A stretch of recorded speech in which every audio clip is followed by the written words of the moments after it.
Hi, I'm Nino Gonzalez, and welcome to another episode of Making Sense.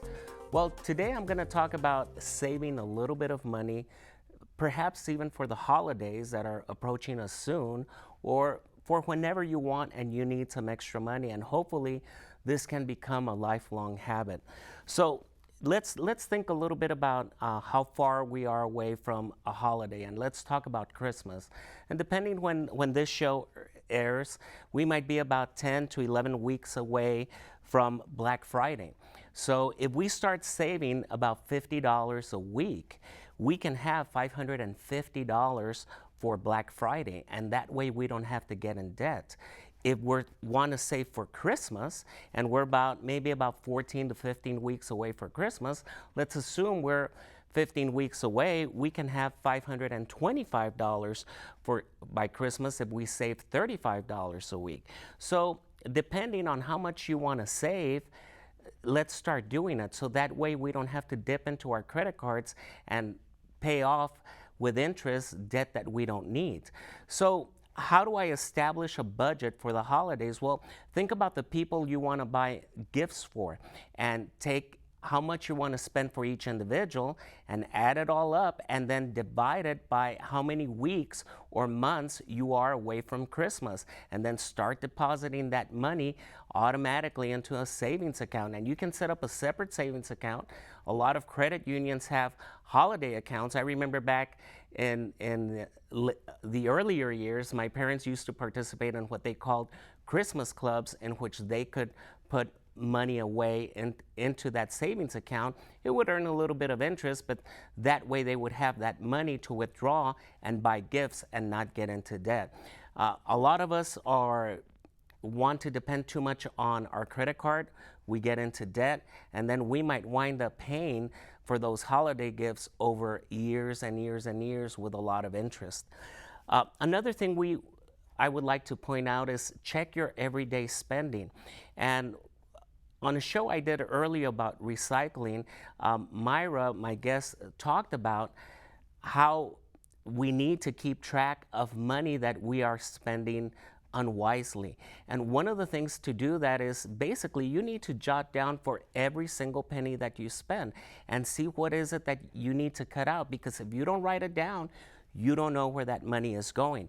But nowadays it makes it even simpler because we have apps for our smartphone, and we can install these apps. There's a good one out there called Power Wallet, and you can find that at powerwallet.com, and it tells you where your money is going. It automatically tracks your expenses, and you can set goals, and it keeps track of those goals that you are trying to achieve.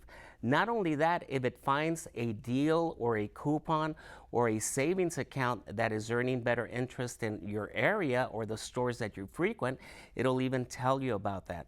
So now with so much technology out there, there's no reason why we shouldn't be able to keep track of that coffee we buy, or those bag of potato chips, or that soft drink that we buy from the vending machine, because all of that little money counts. And you might say, well, what's 75 cents? What's a dollar? But when we're talking about coffee, depending where you buy it at, you might be spending about $3 to $4 every day on that cup of coffee. So make sure we can keep track of that everyday spending. Now, another thing that I talked about in another show about recycling is we need to declutter for dollars.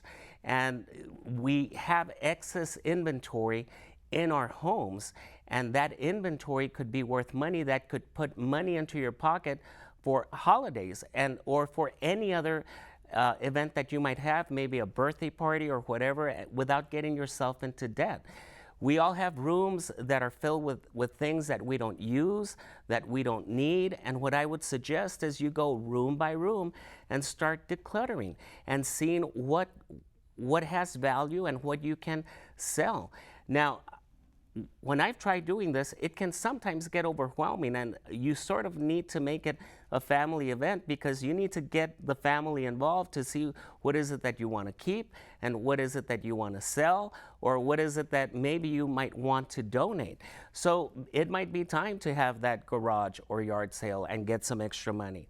There's other places that you can sell things that might open it up to a broader audience, such as eBay and Amazon. But of course, they're going to charge you a fee. But there's one place to get money for those maybe higher dollar end items. Craigslist, of course, is for free. Let Go, I'm sure you've seen commercials recently about Let Go.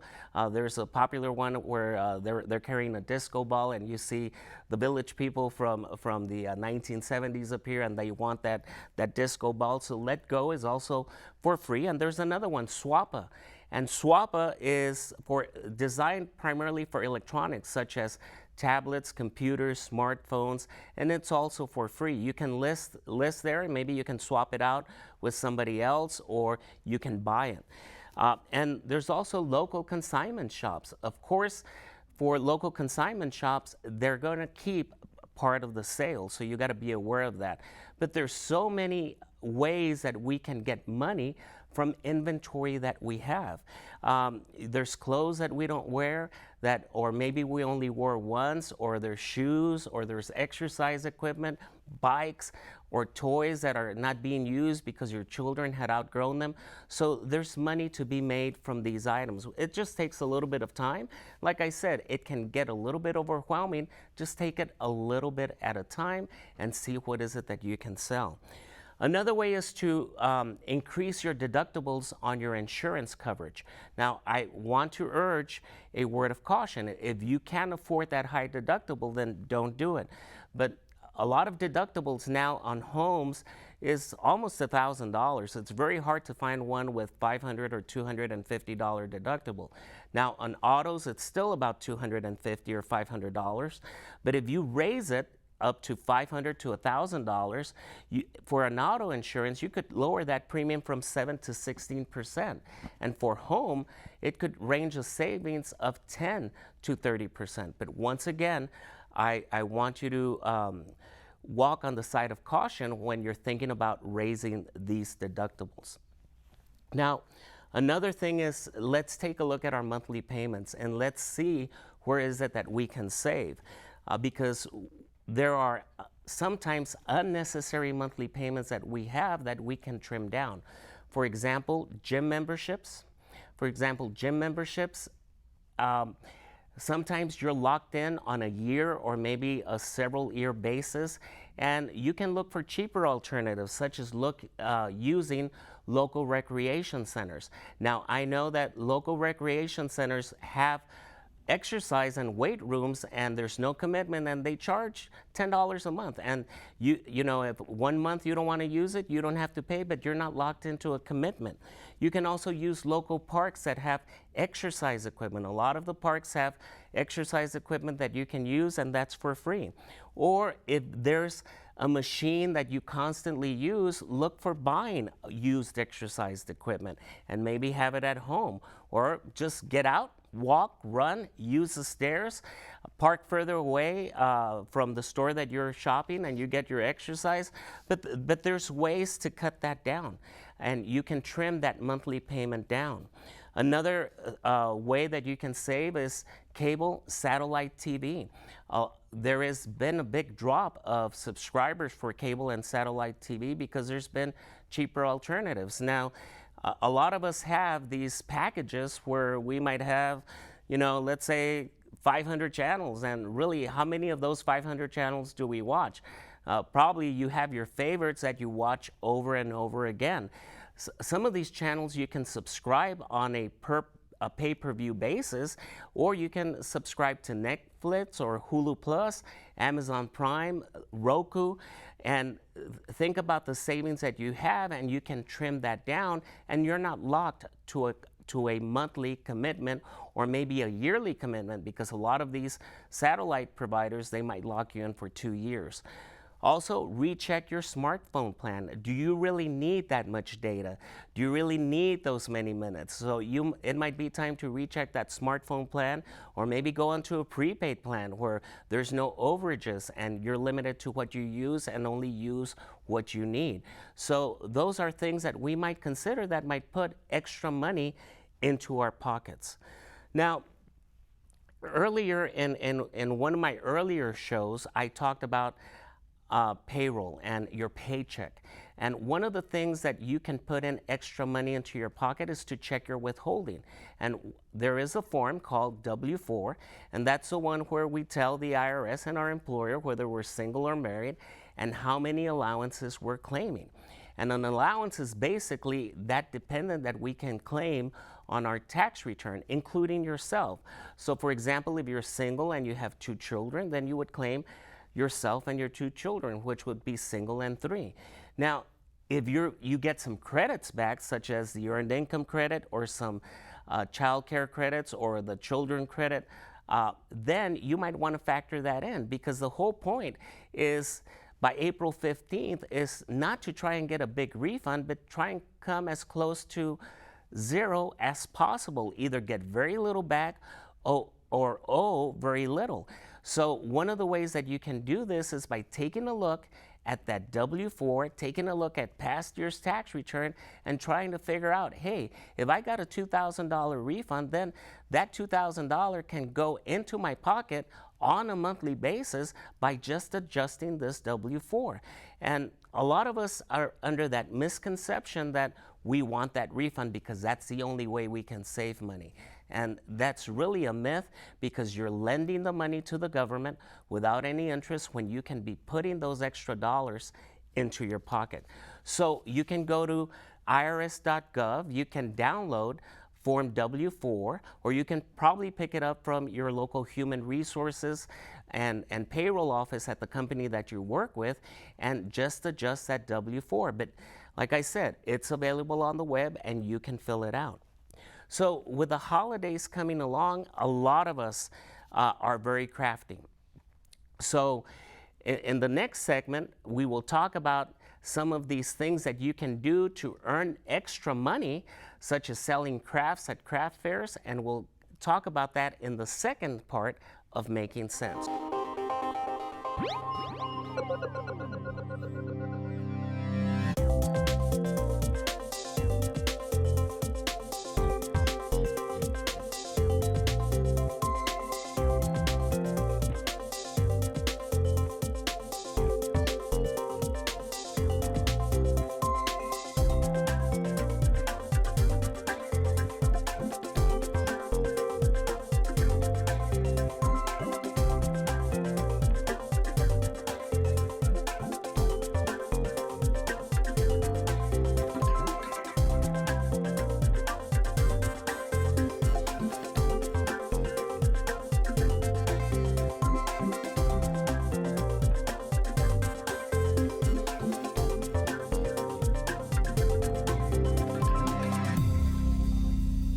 Welcome to the second half of Making Sense. And in the first half, I was talking about ways to save money and put some extra bucks into your pocket, whether it be for the holidays, a special event, or just to get into the habit of saving money and having some extra money in our pockets to be able to save, to be able to event, or to plan or to be able to invest. So one of the things that happens with holidays is that we usually have craft fairs. And a lot of people are very crafty, not me, but there's some people that can build things out of anything and even out of recycled goods. So you can participate at local craft fairs. Sometimes the fee to set up a table is very low, and people go to these and they buy these items, and you can set your own price depending on the time that you spent and how much you think it's worth. You can also sell your crafts online. There's Etsy.com, there's madeitmyself.com, there's shophandmade.com. So there's a lot of sites where you can put these unique items, and they're one-of-a-kind items since you made them, and people are interested in buying those things, especially around the holidays, or to give as unique gifts or for holiday decor. Another thing that we should consider is take a look at our own talents. Get a gig and supplement your income. We all have special talents or special skills that we can use to generate additional income. For example, you can offer lessons, you can offer tutoring, you can participate now in the drive share programs such as Uber or Lyft in some cities. You can go to Upwork.com, and there what they're looking is for freelance people, people that will work in different projects, either as writers, as photographers, in management, in accounting, whatever your skill might be. I bet you can find something out there. So, for example, there's individuals that offer lessons in chess online, photography. Whatever your skill, your talent is, use it to generate revenue. Or if you play an instrument, offer lessons to children, or maybe you might even become a professional singer or professional musician and play at local restaurants or nightclubs and get some extra money there. There's other things that you can do. You can walk dogs. As a matter of fact, I ran into an article where there's an individual that's walking people.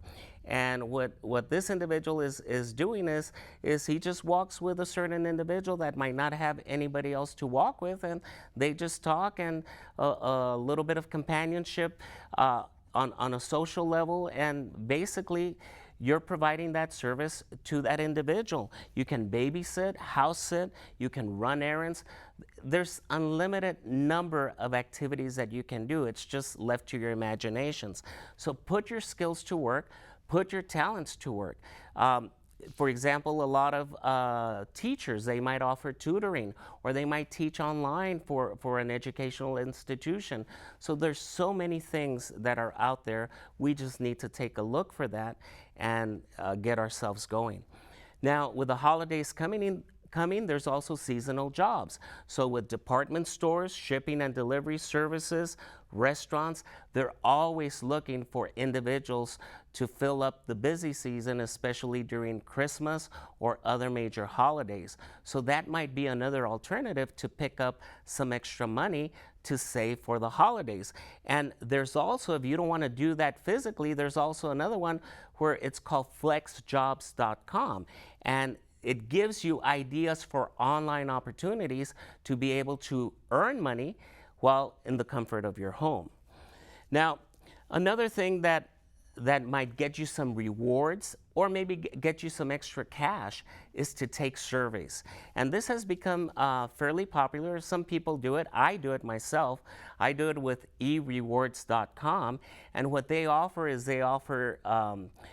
based on the number of surveys that you fill out, you earn points, and then those points you can redeem them for gift cards. For example, I use my points to redeem them for Ticketmaster cards to attend different events or concerts. So there's those. There's cashbackresearch.com, there's mysurvey.com, there's erewards.com.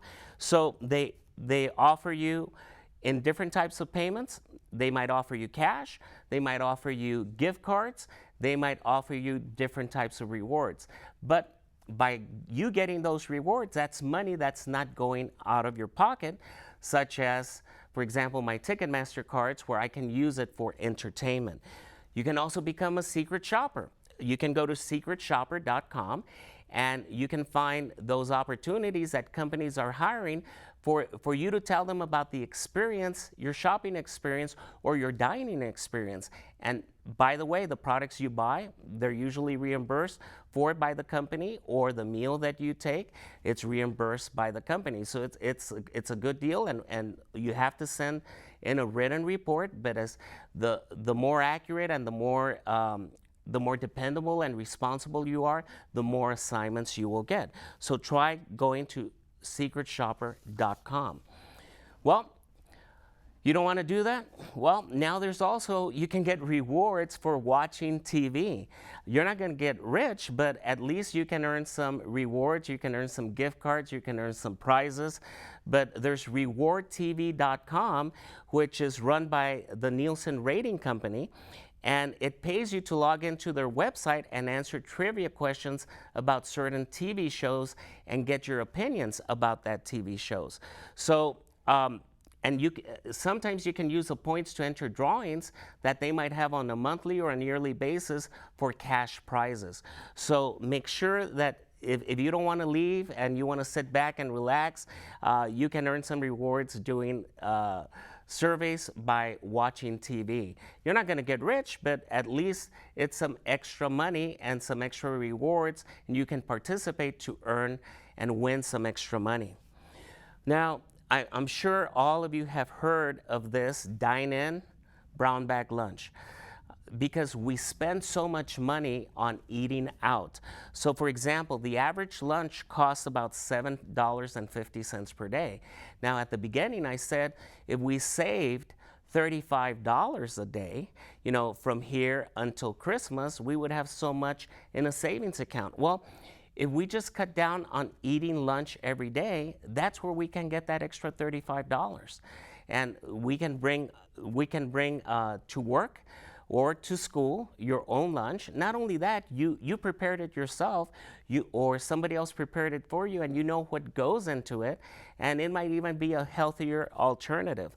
So for 5 days, that equals to $37.50. How about your Starbucks coffee or lattes? The average cost is about $4 to $5 per drink. For 5 days, that equals an additional $20 to $25. So if you put that together, you're already saving over $50 a week that you can put away, for that special event or for those holidays and not get into debt. And one of the things that I mentioned before, we got to carry a little notebook if you're not using your smartphone or a smartphone app, so we can track of every little dollar that we spend. Because by doing that, then you'll be amazed at how much money is going out of your pocket. And that might force you to think of what is it that you want to cut down.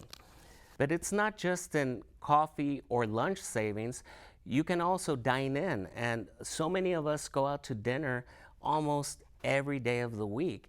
And if we cut out a lot of those days, look at how much money we can save, because dinner is sometimes even more expensive. But not only that, by you making dinner yourself, you're providing yourself a healthier alternative, because you know the ingredients that are going into preparing that meal. So not only are you saving money, but you might be eating healthier than going out to a restaurant and eat. Now that doesn't mean you don't have to go out and eat, but if you're going out to eat about 4 nights a week, then maybe cut it down to 1 and see how much money you're saving. And especially at the most, it's 2, 3, or 4 people. And let's say the average dinner costs about $8 per person. Look at how much money you're saving by doing that. Now, in this next slide, I'm going to talk about a 1-year savings plan. And this is without any interest, but just to get you thinking about how much you would be saving just by saving $1 every week. But every week, you're going to increase it by $1. So in the first week, we would save $1. The second week, we're going to increase it by $1 and save $2. The third week, you're going to increase it by another $1 and save $3. Then the next one, you're going to increase it by another $1 and save $4. So by the end of 52 weeks in a year, you would have put away in that 52nd week $52. If you're increasing each week, that's going to amount, without any interest, of a savings of $1,378.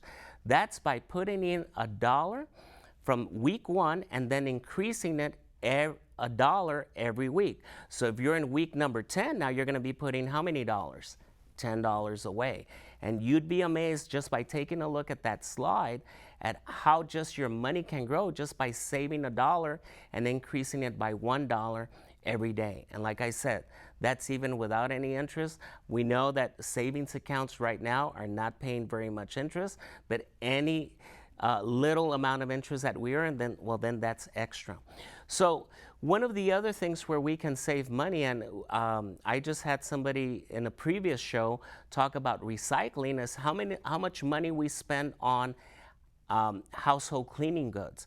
And we might be spending on a bathroom cleaner, on a toilet bowl cleaner, on a floor cleaner, on so many cleaners. And not only that, it's taking up cabinet space, but we can basically make our own, because vinegar, vinegar is a very powerful antifungal and antibacterial ingredient. And what we can do, how I clean my floors at home, is we use a combination of water and vinegar. And if you want to have it smell nice, then you can even add some lemon drops or some orange drops, and or some essential oils such as tea tree oil or mint, and just put it in a bucket, stir it around, and then you're ready to mop. It doesn't leave a film, it leaves the floors clean. Not only that, when I used to use other household floor cleaning products, it turned my floor yellow. And I didn't want that, and ever since I've been using the water and vinegar combination, it's really helped. But you can use it to clean windows. As a matter of fact, if you do that on your car, you won't have any streaks, because the vinegar cuts down on that. And you don't even have to use paper towels. You can use newspaper, and there's a good savings on cutting down on paper towels is by using newspaper. And not only that, you're saving the environment, and you're being green, and you're saving money. So all of these things I talked about are going to put some extra money into your pocket. Now, I know it takes discipline, and the very first thing you have to do, and I'll repeat it again, track down of every penny that you spend. Carry a little notebook with you, or use your smartphone and log in. Even if it's a day that you do that, but you'll be surprised of where your money is going to. And that's money that you can save, and you can use it for other purposes. Well, I hope this information is useful. I hope you use some of the suggestions that I gave you. And remember, all our TV shows on EPCC TV are available up on YouTube. So if you ever miss a show, or you want to get reacquainted with some of the topics that we discussed, not just in my programs, but in other programs, go to youtube.com and search EPCC TV, and you'll find all the series that our TV station has to offer. We'll see you next time on another episode of Making Sense. Goodbye.